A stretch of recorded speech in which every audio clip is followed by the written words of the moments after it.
What if history's most infamous monster was never a monster at all?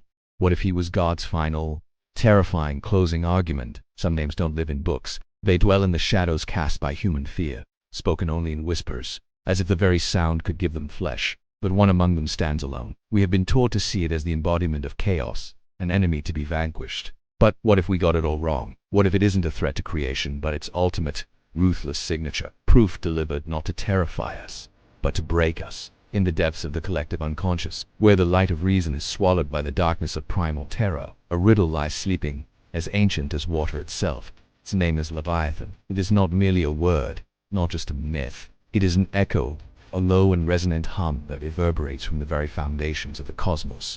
For millennia, sages, prophets, and madmen have tried to cast their nets of definition over this shadow, only for it to slip away, shifting its form like the contours of the deepest abyss. What is it? This creature whose name chills the blood even in those who have never seen the sea. Perhaps the truth is terrifyingly simple. Perhaps Leviathan is a creature of flesh and blood, an antediluvian predator, a relic from an age when the planet itself was younger and more ferocious. Imagine for a moment a beast whose spine is a mountain range breaking the surface of the waves. Scales, each the size of a hoplite's shield, forged from obsidian and eternal night, impervious to any sword or spear. Eyes like two cold suns, glowing with a phosphorescent fire from beneath the water. Having watched continents die, its breath is a steam that boils the ocean, and from its maw erupts a flame that can turn seabed sand to glass. If this is so, then it is living proof that humanity was never the true crown of creation, but merely a noisy fungus that grew on the shores of a world belonging to monsters. It is the undisputed sovereign of the abyss, whose awakening would not just spell the end of seafaring, but the end of the age of man. Or, perhaps, it is far more dreadful, and its nature is not material.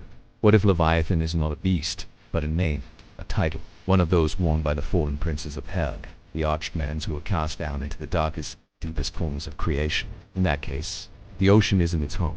It's prison. The abyss is not just pressurized water, but the concentrated grief and rage of a fallen angel, condensed into a material state. He doesn't swim in it, he is it. Every wave is his breath, every undersea current the motion of his will, and the crushing power of a tsunami is but a momentary spasm of rage, bursting through the shackles of a divine sentence. He is the incarnate will of chaos, a sentient element whose sole purpose is to erode order, to dissolve the shores of reality until all that is becomes one bottomless and dead ocean of primordial darkness. And what if the truth is subtler and more insidious still? What if Leviathan is only a metaphor, a symbol artfully forged in the furnace of theology, representing Satan himself, the adversary, whose pride is that impenetrable armor? In this version, he does not swim in the seas or languish in hell. He dwells in the heart of man. His scales are our vices and his fiery breath is the words of lies and slander that incinerate reputations and destroy trust. His kingdom is all that is worldly, all the vanity, the frantic chase for power and wealth that makes us forget the heavens. This is the safest, most rational view, and, just maybe, the most frightening. Because if Leviathan is a metaphor, we don't face him in the stormy sea, but in the mirror, every single moment. But there is a fourth path, the most esoteric and strange, a path whispered among the adepts of secret cults. According to them, Leviathan is neither creature nor demon. It has no will, no mind in any human sense. Leviathan is the primal, elemental source of all occult power, a living ocean of pure magic, a gravitational well of non-being that distorts the very fabric of reality. It is like a black hole in the cosmos of the spirit. It is not evil, it simply is, and its nature is to consume and alter everything that draws too close. The sorcerers and mages of old did not worship it. They tried, like engineers, to connect their rituals to this monstrous turbine, to siphon a single drop of its power for their petty needs, risking instantaneous vaporization by its majesty. In this version, Leviathan is God's ultimate weapon, a slumbering doomsday device whose nature is so fundamental that it is itself one of the physical laws of this world. The true mystery isn't what it is, but why it hasn't yet awakened. This fundamental enigma, this theological puzzle, could not have been born in a vacuum. It needed a stage. It needed an audience. And before creation itself would reveal the face of its most terrifying work, it chose a man upon whose soul this grand drama would be played out. That man's name was Job. To understand the depth of the coming revelation, one must first ascend to earth, to the land of Uz, to a world bathed in sunlight and serenity. The world of Job. He was no king or general. He was a man of the earth, a man of faith, a righteous man whose life was as pure and clear as the water in his wells. His wealth was not in gold, but in the abundance of life itself.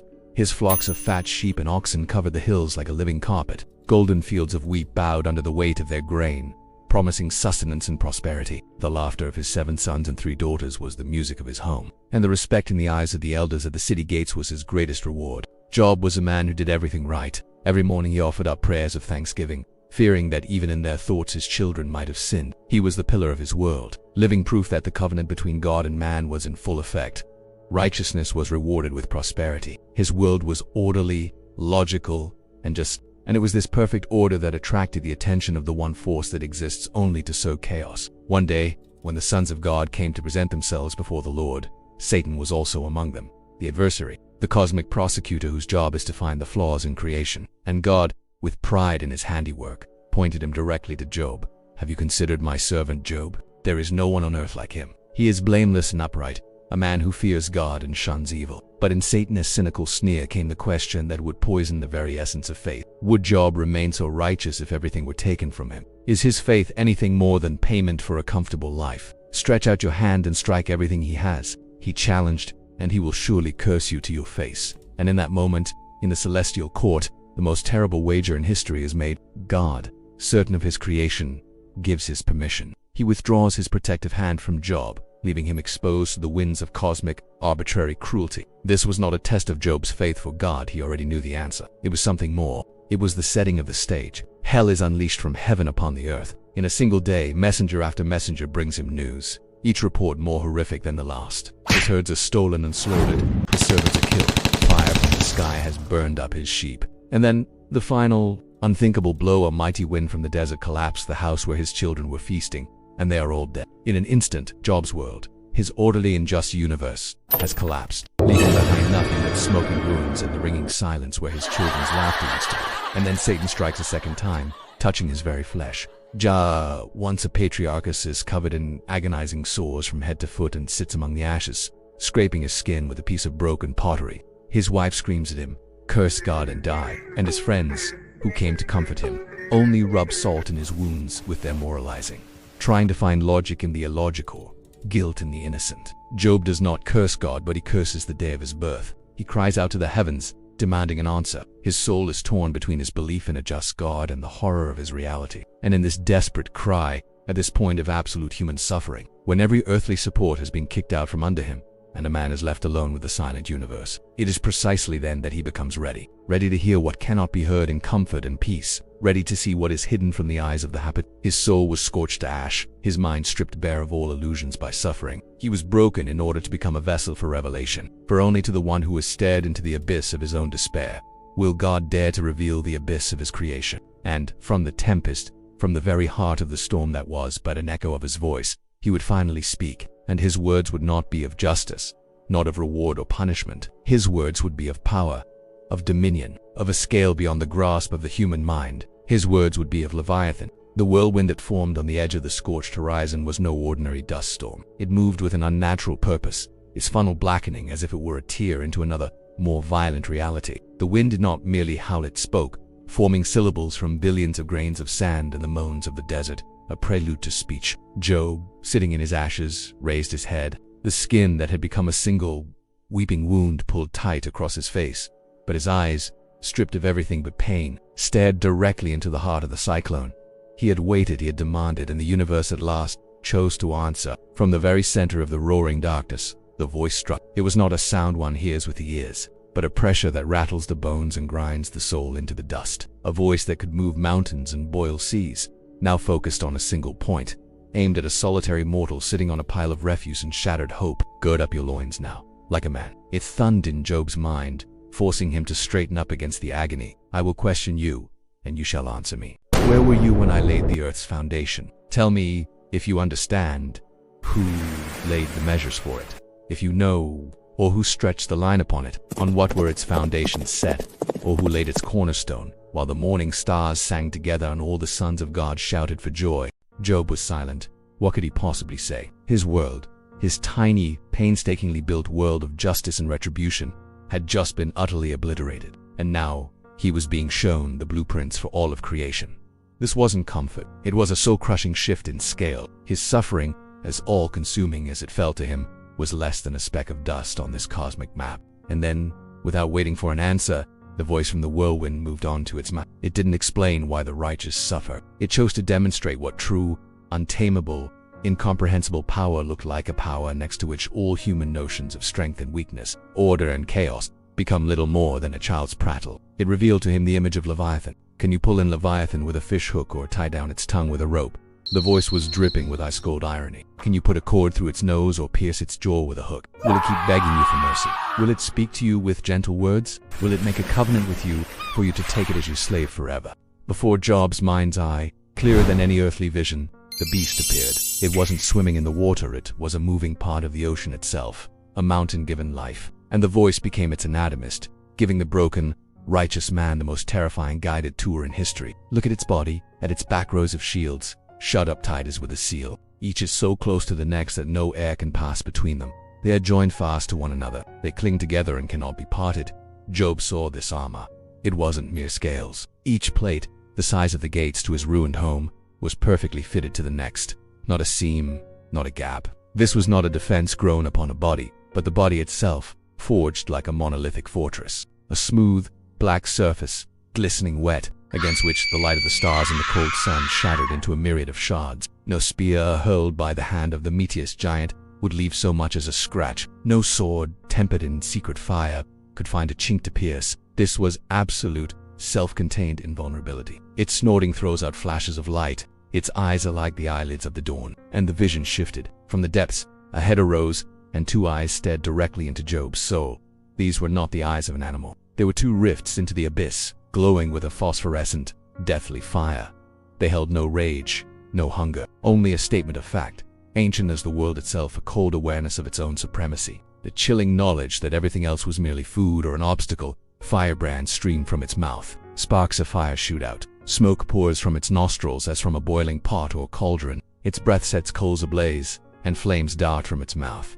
Job watched as the beast slowly opened its maw. Inside raged not a throat, but a blast furnace. The air around it boiled, the water turned to hissing steam. Then, from its nostrils to caverns on its oily smoke billowed forth, as if from a giant sacrificial cauldron where entire nations were being boiled. And from its gaping mouth erupted not just fire, but a glob of liquid heat, a torrent of white flame that touched the seafloor and turned the sand into boiling, bubbling glass. This creature was a living volcano, a walking embodiment of the primordial fire that burns at the planet's core. Strength resides in its neck. Dismay leaps before it.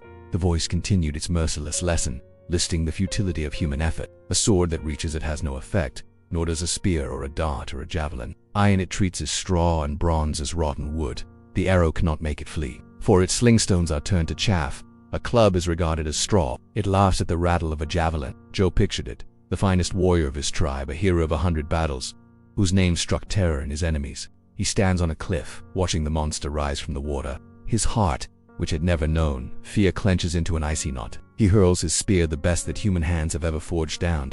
It bounces off the black scales like a dry twig. He draws his Damascene steel sword, but on impact it shatters into 1,000 fragments, leaving not a mark. Humanity's most lethal inventions were, to this being, nothing more than children's toys. It makes the depths churn like a boiling cauldron and stirs up the sea like a pot of ointment. It leaves a glistening wake behind it. One would think the deep had white hair.